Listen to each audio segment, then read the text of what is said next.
და კონსტიტუციური მართლმსაჯულების გარეშე დარჩენილი სასამართლო ინფორმაციის განვითარების თავისუფლების ინსტიტუტის სკანდალურ დასკვნას აქვეყნებს იქნება შთაბეჭდილება, რომ საკონსტიტუციო სასამართლოს პლენუმი უუნაროა განახორციელოს მართლმსაჯულება. წერია დოკუმენტში, რომელიც დღეს გასაჯაროვდა, უფრო კონკრეტულად რა წერია დასკვნაში და რა გამოხმაურება მოყვა არასამთავრობო სექტორის მიერ ჩატარებულ კვლევას. ამის შესახებ ნათია გოგსაძე ისაუბრებს. ნათია, გისმენთ. IDF-ის კვლევარებმა ამ ერთგვარი კვლევის ჩატარება მას შემდეგ გადაწყვიტეს, რაც მოისმინეს არაერთი განცხადება იმის შესახებ, რომ საკონსტიტუციო სასამართლოში სარჩელები იყო შეცვლილი გახმაურებულ საქმეებთან დაკავშირებით. ისინი გულისხმობდნენ რუსთავიორის საქმეს, კაბელების თემას და ასევე გიგი უგულავას საქმეს. მათ ჩაატარეს გამოკვლევა და ინფორმაცია მოითხოვეს თავად საკონსტიტუციო სასამართლოსგან და იმ გახმაურებული გარემოებებისგან, რომელიც ფართო საზოგადოებისთვის არის ცნობილი და დაადგინეს, რომ შეცვლის დროს სარჩელების შეცვლა ზოგადად ასეთი საერთოდ არ მოხდარა, ყველაფერი მიმდინარეობდა კანონის შესაბამისად და დაადგინეს ის გარემოებები, რომლის თანახმადაც პლენუმს არ აქვს საშუალება და უნარი, რომ გადაწყვეტილებები ამ ასეთ მნიშვნელოვან და რეზონანსულ საქმეებზე მიიღოს.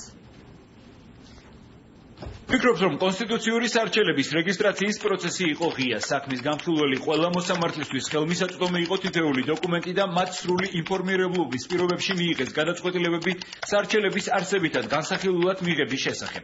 საკონსტიტუციო სასამართლოში რამდენჯერმე გადაიდოს საქმის განხილვა კვორუმის არარსებობის გამო. ჩვენ არ ვფლობთ დადასტურებულ ინფორმაციას, რა გახდა ამ სხდომებზე მოსამართლეთა დაუსწრებლობის მიზეზი. მიუხედავად ამისა, საჯაროდ გავრცელებული ინფორმაცია ქმნის შთაბეჭდილებას, რომ საკონსტიტუციო სასამართლოს პლენუმი უუნაროა განახორციელოს კონსტიტუციური მართლმსაჯულება. მიგვაჩნია, რომ საკონსტიტუციო სასამართლოში განსახილველი საქმის პოლიტიკურმა ბუნებამ და ამ საქმესთან დაკავშირებით საჯარო სივრცეში გაკეთებულმა განცხადებებმა არ უნდა შეაფერხონ კონსტიტუციური მართლმსაჯულების უწყვეტობა. მოსამართლებმა უნდა შეასრულონ კონსტიტუციური ვალდებულება და მონაწილეობა მიიღონ საქმეების განხილვაში. საკონსტიტუციო სასამართლომ უნდა განახორციელოს კონსტიტუციური ვალდებულება და უნდა იმუშაოს. მიუხედავად იმისა, ეს საქმე არის გახმაურებული, პოლიტიზირებული. ბრალდება იმის შესახებ, რომ სარჩელები შეიცვალა, ჩვენს ხელთ არსებული ინფორმაციით ნამდვილად არის უსაფუძვლო. ეს იყო რუსთავიორის შემთხვევაში, ეს იყო სასარჩელო მოთხოვნის გაზრდა, რომელზეც საკონსტიტუციო სასამართლოს კოლეგიამ გასცა პასუხი და იმსჯელა გაზრდილ სასარჩელო მოთხოვნაზე. სარჩელების შეცვლა კანონმდებლობაში ტერმინი ესეთი არ არსებობს.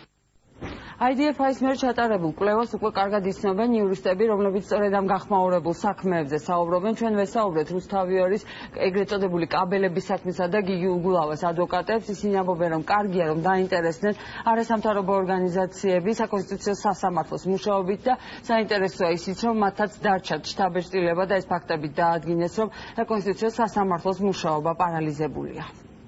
ძალიან კარგია, რომ არასამთავრობო სექტორი და ამ შემთხვევაში ინფორმაციის თავისუფლების განვითარების ინსტიტუტი დაინტერესდა ამ საკითხით, მათ შეისწავლეს გარემოებები და დაასკვნეს, რომ არანაირ კანონდარღვევას რუსთავიორის მიერ სარჩელის წარდგენასთან და მის განსახილველად მიიღებასთან დაკავშირებით ადგილი არ ქონია და შედეგი გახლავთ ამ დასკვნის ის, რომ რეალურად გამოიკვეთა ის გარემოება, რომ კონკრეტული მოსამართლეები ხელოვნურად ცდილობენ აი ამ მიზეზით ფუნქციონირებაში ხელი შეუშალონ საკონსტიტუციო სასამართლოს და უარი თქვან საკუთარი მანდატის განხორციელებაზე. რა თქმა უნდა, ეს გახლავთ მოსამართლეობის თანამდებობასთან შეუფერებელი საქციელი მათი მხრიდან და უარი კონსტიტუციური მართლმსაჯულების განხორციელებაზე.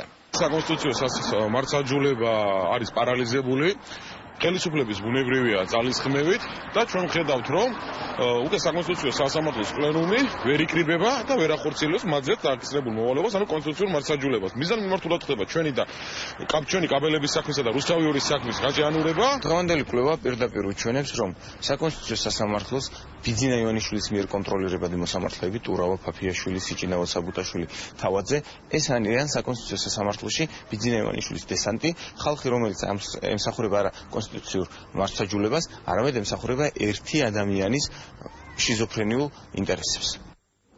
ის რომ საკონსტიტუციო სასამართლოში ვერ ხდება სხდომების ჩატარება, ხშირად არ არის კვორუმი, ოპოზიცია ამ ყველაფერს უკავშირებს იმ ბოლო საკანონმდებლო ცვლილებებს, რომელიც საკონსტიტუციო სასამართლოს მუშაობასთან დაკავშირებით განახორციელა პარლამენტმა და აცხადებენ იმისთვის, რომ საკონსტიტუციო სასამართლომ იმუშაოს გამართულად ქვეყანაში არ არსებობს პოლიტიკური ნება.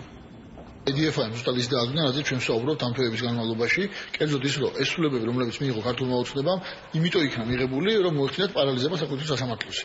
ანუ მათ ჩანერგეს ბატონი ტურავა და მე ბატონი ტურავას მეშვეობით მოახდინეს სრულიად პარალიზება სასამართლოზე, რომ პლენუმმა ვერ მიიღოს გადაწყვეტილებები. ეს თქვა ზუსტად დღეს IDF-ს. რამდენიმე გახმაურებული საქმე და მათ შორის რუსთავიორის საქმე, როდესაც საკონსტიტუციო სასამართლოს მიერ ერთხელ უკვე განხილული საქმე მოსამართლის, რომელიც ხელისუფლების ფავორიტი მოსამართლეა, მიერ იქნა გადაგზავნილი და გადაცემული პლენუმისთვის განსახილულად. მივიღეთ ის შემთხვევა, ის სიტუაცია, რომელსაც მიზნად ისახავდა სწორედ ის საკანონმდებლო ცვლილებები და რომლის მიხედვითაც საქმე განხილულია ის ორჯერ, მაგრამ გადაწყვეტილება ჯერ გამოტანილი არ არის. საკონსტიტუციო სასამართლოს მუშაობა კრიტიკულად შეაფასეს სხვა არასამთავრობო ორგანიზაციებმა. პირველი დასკვნა 13 სექტემბერს გამოქვეყნდა კოალიცია დამოუკიდებელი და გამჭვირვალე მართლმსაჯულების მიერ ჩატარებული მოკვლევის შედეგად. არასამთავრობო ორგანიზაციების წარმომადგენლები მოუწოდებენ საკონსტიტუციო სასამართლოს მოსამართლეებს, რომ შეასრულონ მათზე დაკისრებული უფლებამოსილებები, ჩაატარონ სხდომები და მიიღონ რაც შეიძლება მალე გადაწყვეტილებები იმ გახმაურებულ საქმეებზე, რომელიც საზოგადოებას ყველაზე მეტად აინტერესებს. ეს მონათია გოგსა